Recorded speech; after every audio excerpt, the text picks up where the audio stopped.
Hello, welcome to Rise and Bust.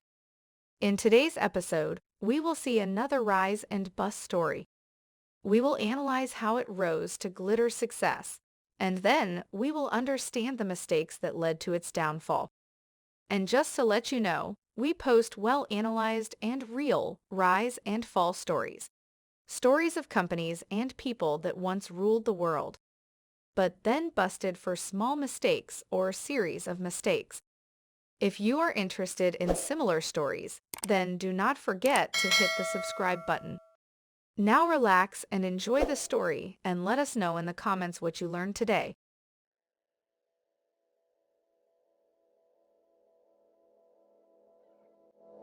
Jack Tramiel created Commodore International, a home computer and electronics firm.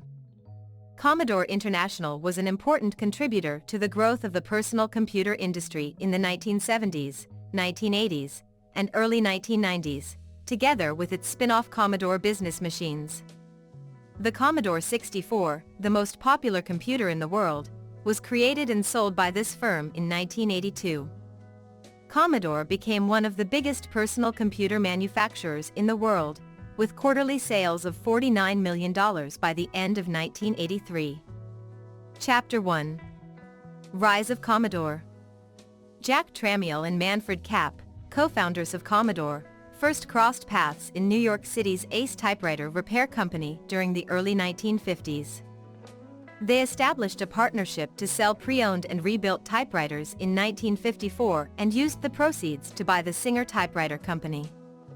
The market for adding machines was slowing down by 1958. Still, Tramiel connected with an Everest salesman in England, who informed him of a potential possibility to import portable typewriters made in the Czech Republic into Canada. Tramiel and Kapp established Commodore Portable Typewriter to market the imported typewriters in Toronto on October 10, 1958. Tramiel and Kapp sold a part of the business to Atlantic Acceptance Corporation to strengthen the company's financial position. In the first decade of the 1960s, Commodore expanded thanks to the financial support of Atlantic Acceptance quickly. In addition to selling Pearl Sound radio and stereo equipment, it started distributing office furniture to a Canadian manufacturer and bought a facility in West Germany to produce its typewriters. The same year, the business acquired Wilson Stationers, an office supply merchant, to operate as a distribution hub for typewriters. It struck an agreement with a Japanese producer to create adding machines for Commodore. When Atlantic Acceptance neglected to make a regular payment in 1965, it went out of business. However, because Commodore had accepted money from Atlantic to buy Wilson, and the debt was called in, it was in a precarious financial situation. Tramiel collaborated with financier Irving Gould to save himself, who arranged to sell Wilson Stationers to a U.S. business. Tramiel sold Gould 17.9% of Commodore in 1966 for $500,000 because Commodore still owed Gould money and lacked the capital to cover its obligations. Gould assumed the role of company chairman as part of the agreement. Commodore started producing its electronic calculators in 1969. In the early 1970s, Commodore was one of the more well-known brands and quickly established a profitable line of scientific and programmable calculators. Gould provided Commodore with a cash infusion, which Tramiel used to buy several second-source chip suppliers, along with MOS Technology Incorporated, to secure his supply starting in 1976. The Chessmate, a chess computer built around a MOS 6504 chip and released in 1978, was one of many peripherals and consumer electronics products that Commodore produced throughout the 1970s. Chapter 2. Creation of Home Computers. Chuck Peddle persuaded Jack Tramiel that home computers should be their next focus because calculators were already on their way out. Peddle created the Commodore PET by putting his single-board computer design in a metal case with a complete QWERTY keyboard, monochrome monitor, and tape recorder for storing programs and data. Since the release of PET in 1977, Commodore has been a computer company. Commodore was one of the top 3 manufacturers of microcomputers by 1980 and the biggest in the common market. However, the company had lost its early advantage in domestic sales. By mid-1981, its market share in America was less than 5%, and Commodore products were infrequently covered in U.S. computer magazines. With the VIC-20, Commodore put a new emphasis on the U.S. market. The PET computer line has also been primarily used in schools. Its robust all-metal construction and capacity to share printing and disk drives on a primary local area network were benefits. The VIC-20 was introduced in 1981 for $299 US. The VIC-20 was the first computer to sell over 1 million pieces. 2.5 million units were sold throughout its existence, which aided Commodore's selling to Canadian schools. As the VIC-20's replacement, Commodore released the Commodore 64 in 1982. The Commodore 64, also known as the C64, is frequently credited with launching the computer demo scene. It had exceptional sound and graphics at that time. Although it cost more than the VIC-20, $595, it was still significantly less expensive compared to other 64K computers available on the market. Tramiel began what would become known as the home computer war in 1983 when it decided to concentrate on gaining market share and drastically cut the cost of the VIC-20 and C64. In response, TI reduced the price of its 1981 released TI-99/4A calculator. In addition to conventional computer stores, Commodore started marketing the VIC-20 and C64 through mass-market retailers like Kmart. By the end of this war, Commodore had sold roughly 22 million C64s, making it the most popular computer ever. The 64's retail price was reduced by Commodore to $300 at the Consumer Electronics Show in June 1983, and stores only charged as much as $199 for it.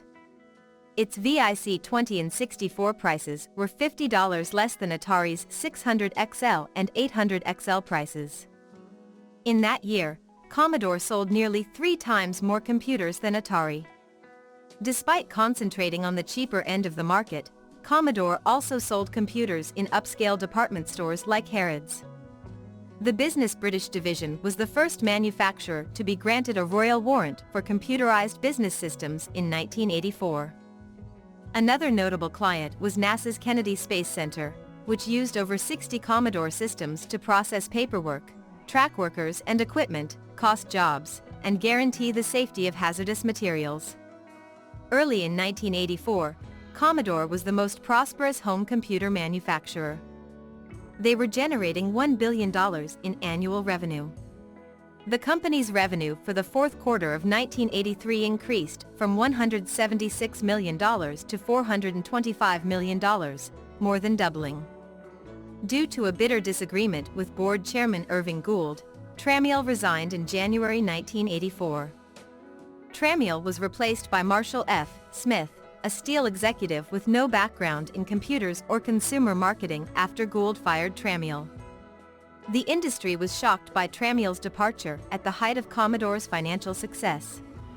He established Tramiel Technology as a new business. The company's fortunes were now in the hands of the remaining Commodore management, who also had to make future plans.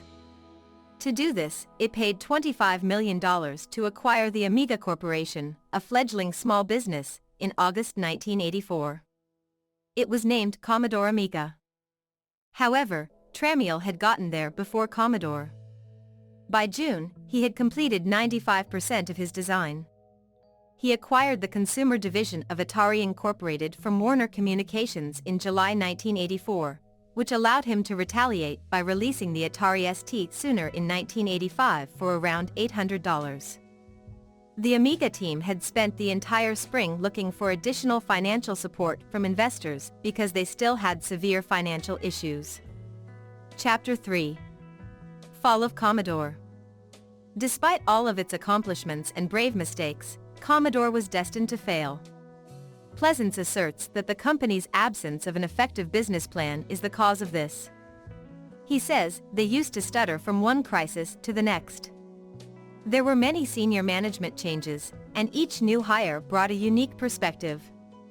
The issue was that they knew nothing about the computer industry after Jack Tramiel left. There were two men, one from the steel industry and one from Coca-Cola. They did not see the computer industry and never made an effort to learn it.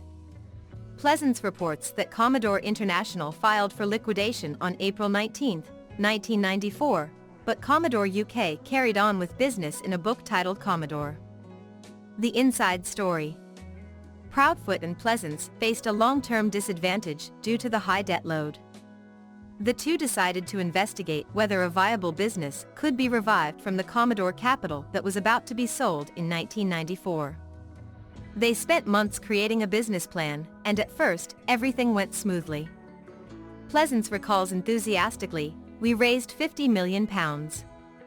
We intended to create only Amiga products while allowing third parties to license the Commodore name and produce goods that would bring in money for us. We had two highly wealthy people investing half the money, as well as a Chinese manufacturer named New Star Electronics. More specifically, the strategy centered on abandoning the outdated C64 and concentrating only on the Amiga. People could be persuaded to update once they had acquired a sense of the Amiga family. More affluent customers could purchase the Amiga A1200. Customers once more had the option to upgrade to tower cases and 1000, 2000, or 3000 motherboards. Unfortunately, a key backer pulled out just 2 days before the asset auction in New York, and the plan failed. Chapter 4. Lessons to learn from the rise and fall of Commodore. The Commodore founder, Jack Tramiel, passed away on April 8, 2012. After Commodore's demise, numerous businesses continued to build and maintain the Amiga, although, by 2012, the term was primarily utilized as a brand for an operating system based on Linux. The Commodore 64 has also survived, thanks to the assistance of users and independent hardware and software makers. Inside the Guinness Book of World Records, the Commodore 64 is listed as the most unit sales of a single product of the computer. Over the course of 10 years, the Commodore 64 delivered over 17 million machines, all of which were equipped with the same characteristics as in 1982. Commodore still exists today, but only as a mix-up of legal fragments. Hello. Welcome to Rise and Bust. In today's episode, we will see another rise and bust story. We will analyze how it rose to glitter success, and then we will understand the mistakes that led to its downfall. And just to let you know, we post well-analyzed and real rise and fall stories. Stories of companies and people that once ruled the world, but then busted for small mistakes or series of mistakes. If you are interested in similar stories, then do not forget to hit the subscribe button. Now relax and enjoy the story, and let us know in the comments what you learned today.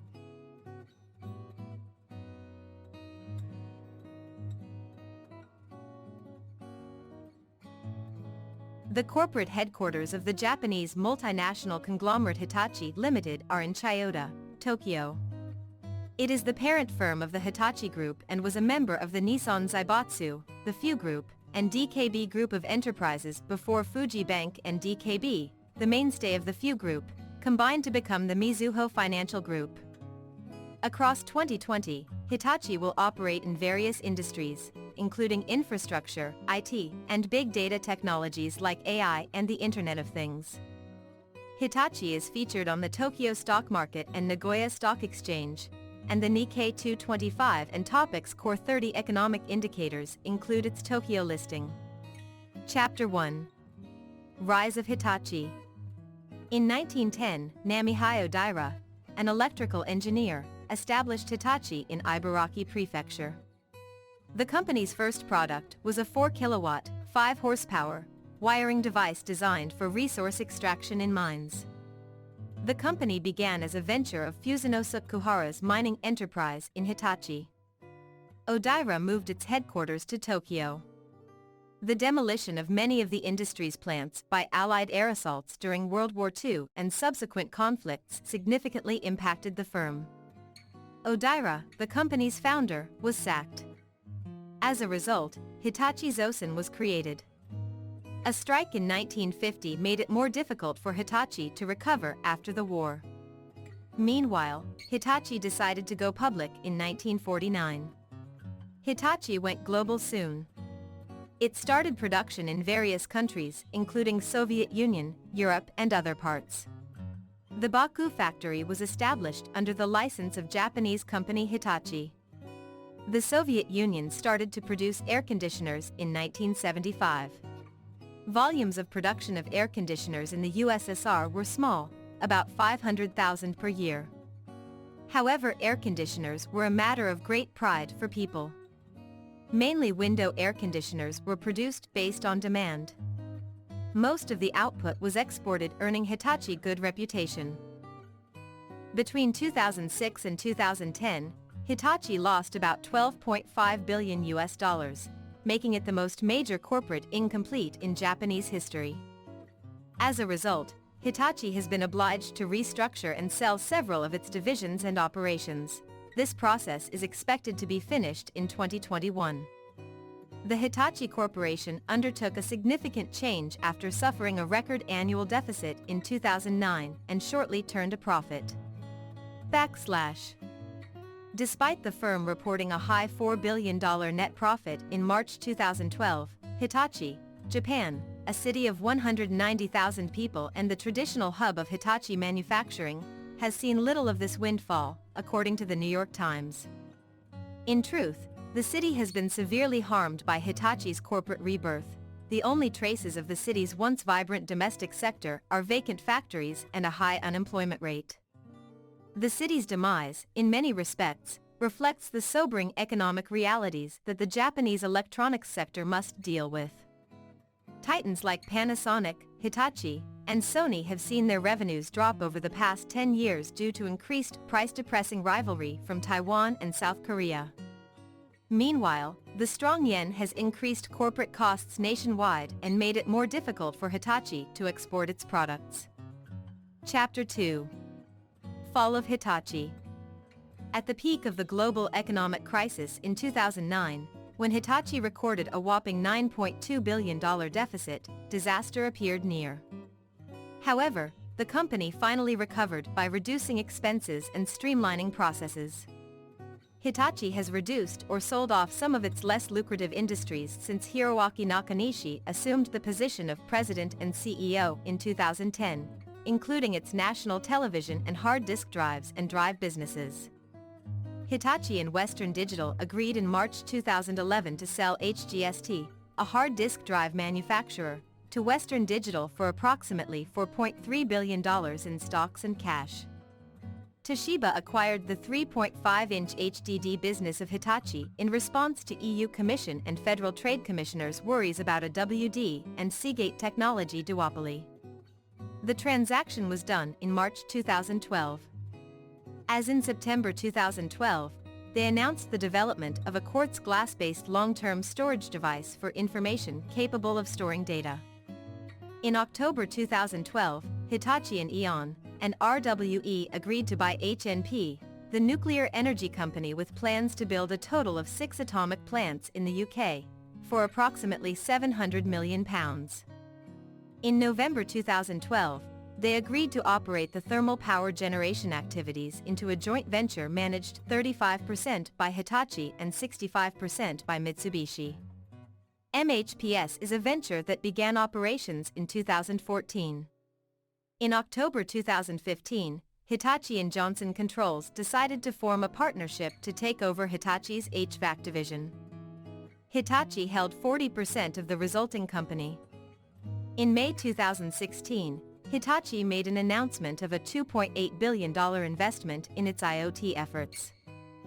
Following the Fukushima Daiichi disaster that happened in 2011 and the protracted temporary suspension of most Japanese nuclear power reactors, Toshiaki Higashihara, CEO of Hitachi, said in 2016 that Japan needs to explore combining numerous rival nuclear enterprises because Hitachi's nuclear industry was becoming unprofitable.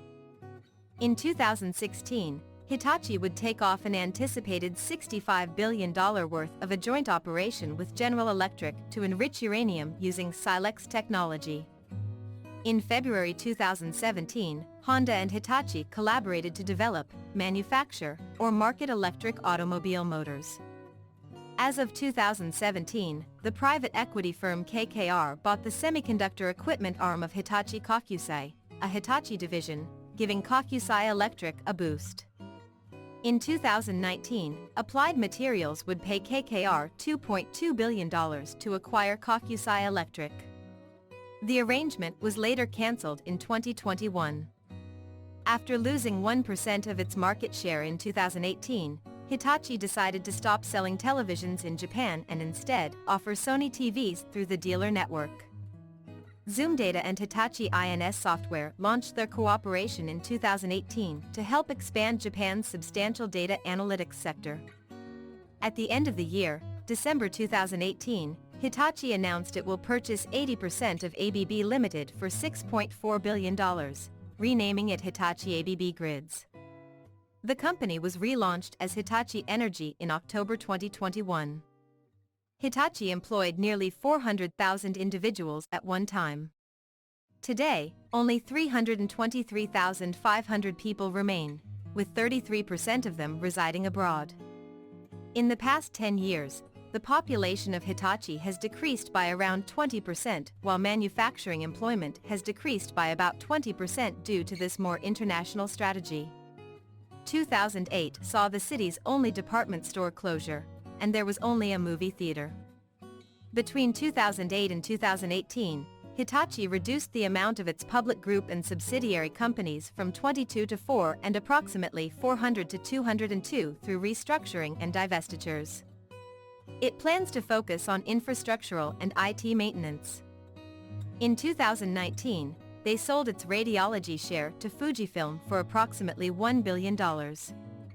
Showa Denko purchased Hitachi Chemical and other stockholders for $42.97 per every share. Until that date, Hitachi Chemical was considered the group's core component.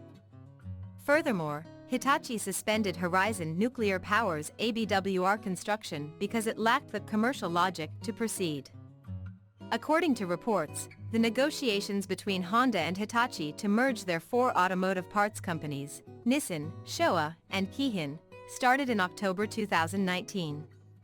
Consequently, Hitachi Astemo will be integrated as a mega supplier in January 2021. In July 2020, Hitachi and Hyperdrive, a UK-based maker of lithium-ion batteries, signed an exclusive agreement to sell rechargeable battery trains to the country. Hitachi abandoned plans to develop nuclear power units in Wales and Gloucestershire in September 2020 due to financial concerns raised by COVID-19. Within the same week, Hitachi Capital decided to be bought by Mitsubishi, a former rival and business partner that invested in the Hitachi firm in 2016 and was Hitachi Capital's second-largest investor. The reorganization plan is expected to separate Hitachi Construction Machinery and Hitachi Metals, the group's final surviving listed businesses. Hitachi sold a 60% share to Turkish Arslik in December for $300 million. OPG announced in December 2021 that GE Hitachi had been chosen to build at the Darlington site in Ontario 2 BWRX-300 reactors, Canada. For the design, plan, and create license material for the building of Canada's first SMR, which is scheduled to go into service in 2028, OPG and GE Hitachi will work together. Chapter 3. Lessons to learn from the rise and fall of Hitachi. Hitachi intends to streamline operations in the future further, raising the possibility of more domestic job losses. For his part, Nakanishi admits it's painful to close plants and lay off employees, but he maintains that it's essential to the sustainability of his business. He told The Times that closing facilities in Japan is a significant matter, and we don't take reductions lightly. But to restart growth, we must rid anything that isn't profitable. We must take action quickly. Hello. Welcome to Rise and Bust. In today's episode, we will see another rise and bust story. We will analyze how it rose to glitter success, and then we will understand the mistakes that led to its downfall. And just to let you know, we post well-analyzed and real rise and fall stories. Stories of companies and people that once ruled the world, but then busted for small mistakes or series of mistakes. If you are interested in similar stories, then do not forget to hit the subscribe button. Now relax and enjoy the story and let us know in the comments what you learned today. Once upon a time, there was a company called Kodak that was on top of the world. It was the go-to brand for film and cameras, and everyone knew its iconic yellow and red logo. But Kodak's story is not one of constant success. In this video, we'll explore the rise and fall of this once great company and see what lessons we can learn from its journey. Chapter 1. The Rise of Kodak. Kodak was founded in 1888 by George Eastman, who revolutionized photography by introducing the first roll of film that was preloaded into a camera. This made it much easier for amateur photographers to take pictures, and Kodak sales skyrocketed. Eastman was a pioneer in the field of photography, and he continued to innovate throughout his career. He introduced the first transparent roll of film in 1892, which allowed photographers to see their images as they were being taken. He also developed the Kodak Brownie, a simple and inexpensive camera that became wildly popular with amateur photographers. By the early 20th century, Kodak was a household name. Its catchy slogan, "You press the button, we do the rest," summed up the company's mission to make photography accessible to everyone. Kodak's cameras and the film became synonymous with memories, and the company's profits soared. But Kodak's success was built on a fragile foundation. The company's main source of revenue was filming. As the world started shifting towards digital photography, Kodak's profits began to decline. Chapter 2. The Digital Revolution. In the early 2000s, the world of photography was turned upside down by the advent of digital cameras.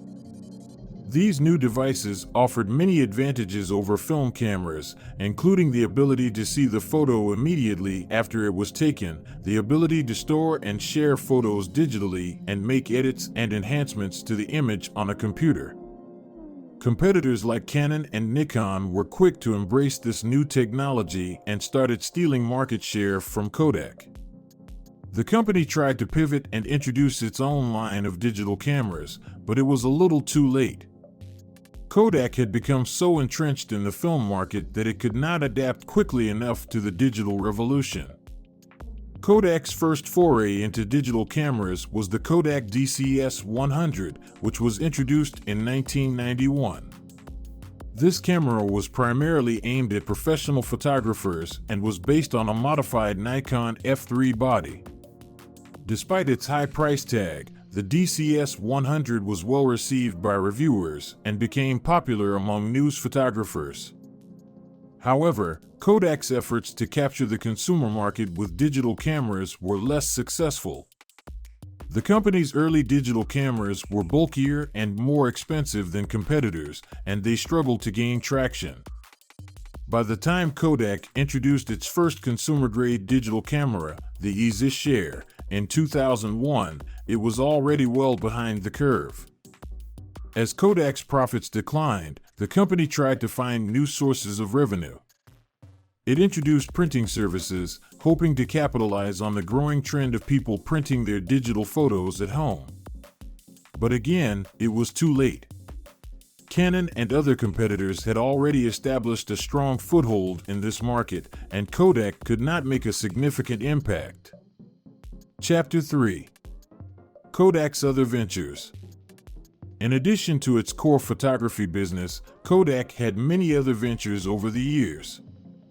One of these was Kodak Gallery, an online platform for storing and sharing photos. Kodak Gallery was launched in 2005 and quickly became popular, with millions of users uploading billions of images to the platform. However, Kodak Gallery faced stiff competition from other photo-sharing sites like Flickr and Facebook, and the company struggled to monetize the service. In 2012, Kodak sold Kodak Gallery to Shutterfly for $23.8 million, a fraction of the $585 million it had spent to acquire the business just 5 years earlier. Kodak also made many attempts to enter the healthcare industry. In the 1990s, the company developed a line of digital medical imaging systems. In the 2000s, it launched Kodak Health Group, a division focused on healthcare IT solutions. However, Kodak struggled to compete with more established players in the healthcare market, and these ventures ultimately proved unsuccessful. In the consumer electronics industry, Kodak had more success. The company introduced a line of digital frames in 2005, quickly gaining popularity.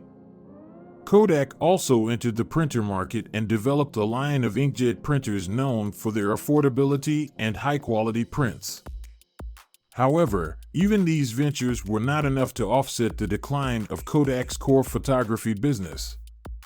Chapter 4: The Fall of Kodak. By 2012, Kodak's financial situation had become dire. The company had reported losses for 5 consecutive years, and its stock price had plummeted. In order to stay afloat, Kodak was forced to file for bankruptcy. The bankruptcy process was long and drawn out, and it took years for Kodak to emerge as a smaller, leaner company. As part of the restructuring process, Kodak sold off several of its businesses, including Kodak Gallery and its digital camera patent portfolio. In the end, Kodak emerged as a much smaller company focused on the printing and packaging industry. While it has managed to survive, it will never again be the dominant force it once was in the world of photography. Chapter 6: Lessons Learned. The rise and fall of Kodak serve as a cautionary tale about the importance of adaptability in the business world. It's a reminder that even the most successful companies can fall if they don't stay ahead of the curve. In Kodak's case, the company was slow to embrace digital technology, ultimately leading to its downfall. It's a lesson that all businesses should take to heart. In our fast-paced world, the ability to adapt and innovate is crucial to survival. Another lesson from Kodak's story is the importance of diversification. Kodak relied heavily on its film business, and when that market declined, the company struggled to find other sources of revenue. Had Kodak been more diversified, it may have been able to weather the storm of the digital revolution more easily. Kodak's story is one of triumph and tragedy. It's a reminder of how quickly the world can change and how important it is for businesses to stay ahead of the curve. Whether you're a large corporation or a small startup, Kodak's rise and fall lessons are worth remembering as you navigate the unpredictable business world. Hello. Welcome to Rise and Bust. In today's episode, we will see another rise and bust story. We will analyze how it rose to glitter success, and then we will understand the mistakes that led to its downfall. And just to let you know, we post well-analyzed and real rise and fall stories. Stories of companies and people that once ruled the world, but then busted for small mistakes or series of mistakes.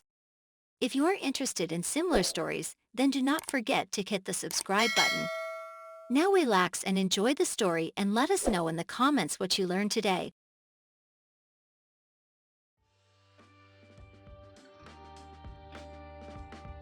Nowadays, people associate companies like Apple, Amazon, and Microsoft with the future of the tech industry. But, 50 years ago, when Apple was still in its infancy, and Mark Zuckerberg hadn't been born yet, IBM was the leading name in technology. This company earned the reputation of being the go-to company for innovation. More specifically, IBM was a trailblazer in the data processing field, with their technology revolutionizing how massive corporations and the US administration process and make sense of colossal data quantities. Chapter 1: The Beginnings. IBM traces its roots to the Computing Tabulation Recording Company, CTR, established in 1911. It might sound a bit peculiar, but IBM's digital revolution was initially grounded on paper. The firm's origin can be traced back to Herman Hollerith's punch card tabulating machine, created in 1896 and used across Britain, France, the US, and Russia. This statistician created a tabulating system that incorporated a card and a punch that would make holes in the card at designated places to signify census information. It also had a tabulator embedded, which could sense the holes and count the data on the card, and a sorter to help sort the card for later use. A wire was inserted through the holes into a container of mercury beneath for the electrical circuits to be closed and the appropriate data tabulated. Technically, using only holes punched in a card, Hollerith's product could hold all an individual's personal information, including name, hometown, job, and many others. Millions of cards could now be sorted, and the population of different cities could be counted. This invention predated our electronic computers. This was indeed a significant accomplishment during that period. Charles Flint bought Hollerith's business in 1911 for $2.3 million. He was the one who combined Hollerith's tabulating machine company with two other companies to form the Computing Tabulating Recording Company, CTR. The company employed approximately 1,300 people and produced a variety of products, including things like meal slicers, coffee grinders, and of course, punch cards. Flint hoped that by joining these three different businesses, he would provide diversification and stability for when more challenging times come. Chapter 2. Success and Significant Achievements. Not so long after, Flint employed Thomas Watson, who was better suited to lead the company and subsequently turned into its leader. He created his well-known slogan, "Think," for the growing organization and created a whole information industry from the tabulating machine business. In 1911, the company earned an astonishing $800,000 in net income. By 1924, he had expanded the market overseas and altered the enterprise's name to International Business Machines, IBM, to illustrate the organization's widened range of products. IBM manufactured calculators throughout the 1930s, utilizing the same technology they used in their punch card processing machines. By the 1940s, IBM had begun to progress into computing by creating an electromechanical computer, the Mark I. This was the first device to automatically compute long equations, even though its calculations were time-consuming. It was composed of 765,000 components, which, when linked together, formed 78 adding machines. The Mark I was supplied with paper tape as its input and typewriters for its output. Admiral Grace Hopper described the sound of the Mark I as being akin to that of 1,000 knitting needles. What's interesting about the Mark I is that the Navy used it to calculate the gun trajectory. John von Neumann also utilized the computer to assess if implosion could be used to trigger the first atomic bombs. Gaining familiarity through the construction of the Mark I enabled IBM to create its computers subsequently. On April 29, 1952, they unveiled the IBM 701, the initial commercial, scientific computer to use vacuum tubes. The 701 featured hardware with a binary fixed-point single address, an electrostatic storage tube memory, and a magnetic tape for data storage. This computer influenced the creation of a specific programming language. The Fortran programming language was created in 1954 and released in 1957 by IBM. Fortran, also known as formula translation, decreased the lengthy programming process and was accessible to anyone. In the past, programming was executed in machine or assembly languages, which required the programmer to write instructions in binary or hexadecimal arithmetic. This company wanted to invent a less complicated, more user-friendly way to interact with computers. Then they proceeded to work on and complete a 3-year project, creating a language that combined algebraic equations and a shorthand version of English. During the late 1950s, Fortran became the go-to programming language because it made it possible to write programs that performed just as well as hand-coded. Around the same time, another invention by IBM shook the tech world. Due to the increasing reliance of businesses on these computers, the processing of tall stacks of punched cards or the sequential reading of data from magnetic tapes became more difficult.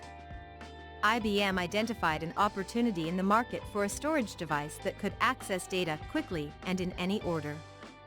And thus, the 350 RAMAC magnetic disk drive was introduced in 1956.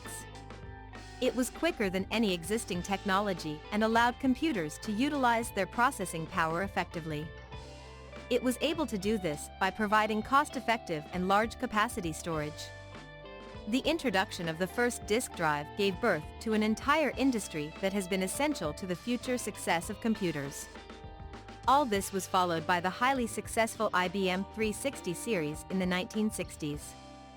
It is safe to say that IBM's System 360 has had one of the most significant technological, societal, and organizational impacts in American history.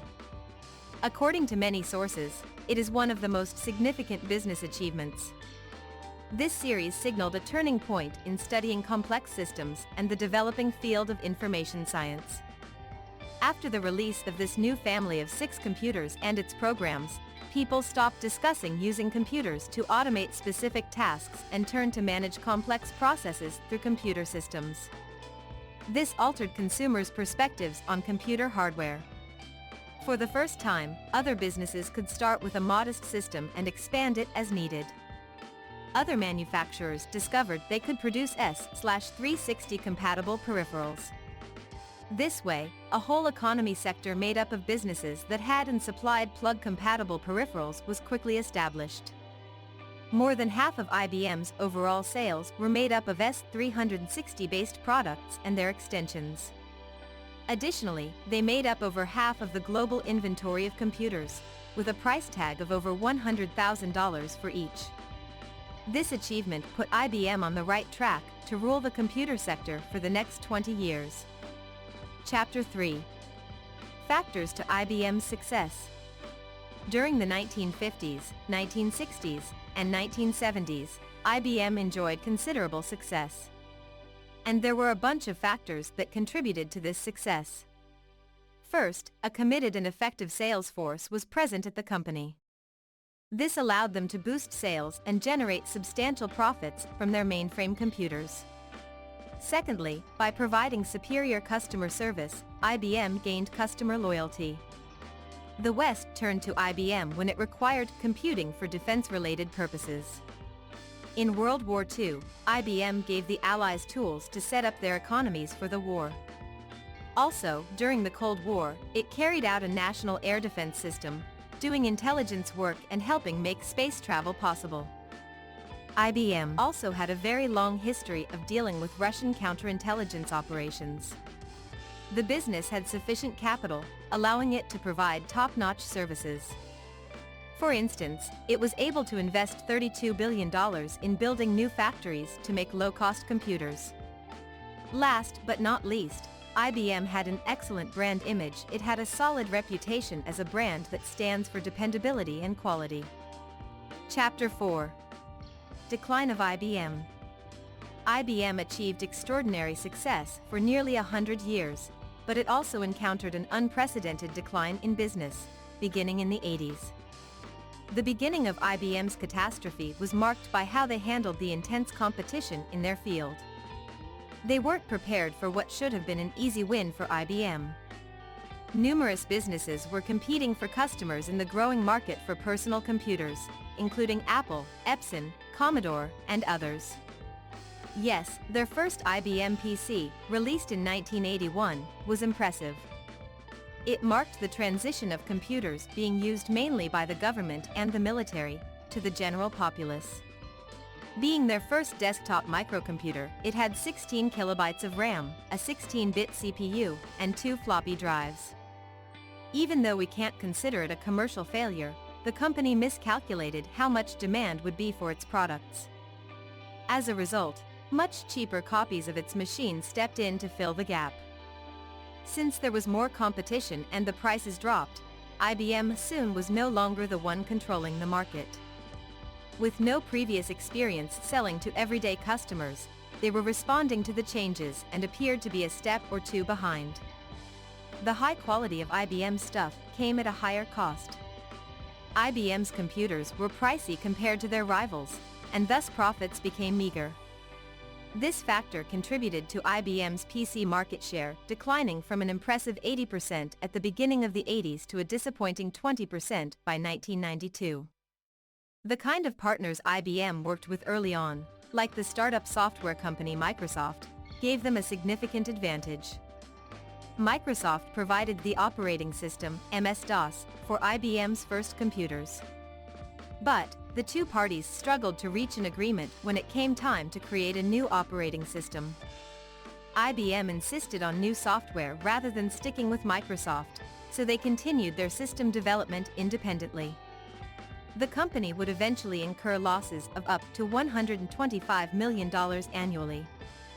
As time went on, Microsoft permitted other businesses to use its Windows operating system, which helped the company become one of the biggest in the world.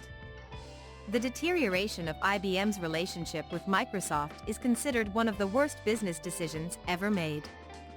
By 1993, they were utterly outmatched and continually falling behind.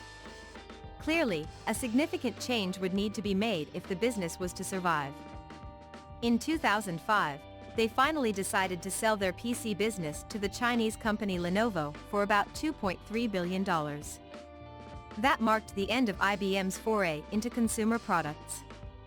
And while IBM had gotten destroyed in the consumer PC market, its commercial business was still doing all right. So, they decided to double down on commercial customers, which led them to new offspring, servers, databases, and of course, cloud computing. Soon, IBM started turning things around, and the company was resurrected. But, it wasn't all bursts of sunshine and rainbows for them because their complete freedom within the cloud market didn't last all that long. Since then, every company under the sun has jumped onto the market, whether it be Apple, Google, Dell, Oracle, or Microsoft. They all want a piece of the pie, leading to IBM shedding much of its original cloud gains. IBM is not in its best condition today. Still, it managed to survive its challenges because of its enormous initial success and solid ability to adapt to its customers' challenging and changing needs. In the past 10 years, its revenue has nearly halved from over $100 billion to barely $60 billion. Yet, the company is far from an end.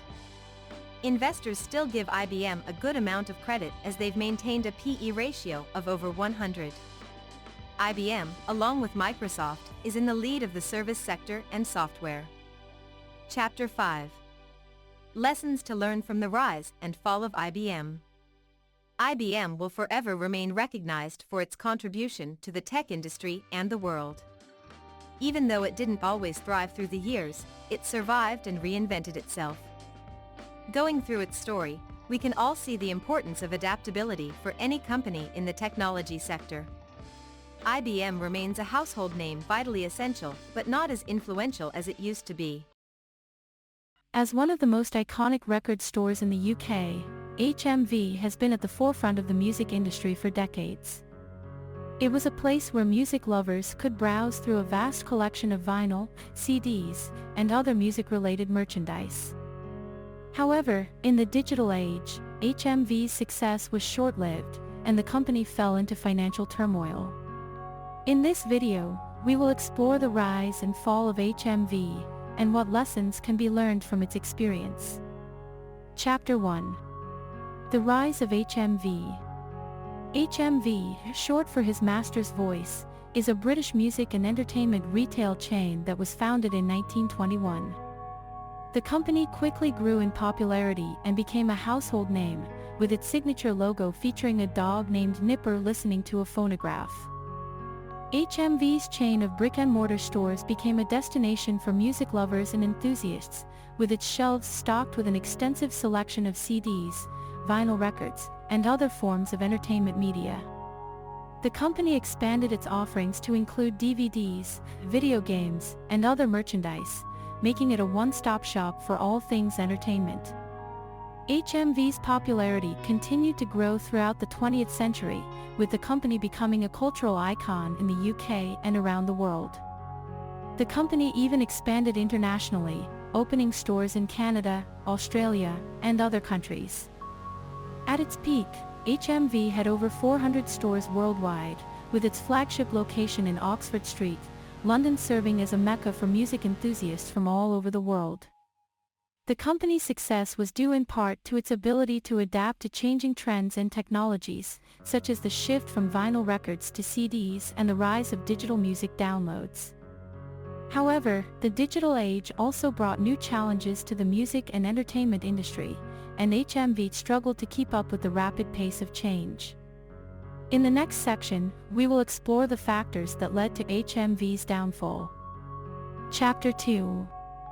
The Fall of HMV. A Cautionary Tale. Despite HMV's early success, the company began to struggle in the late 2000s as digital music downloads became increasingly popular.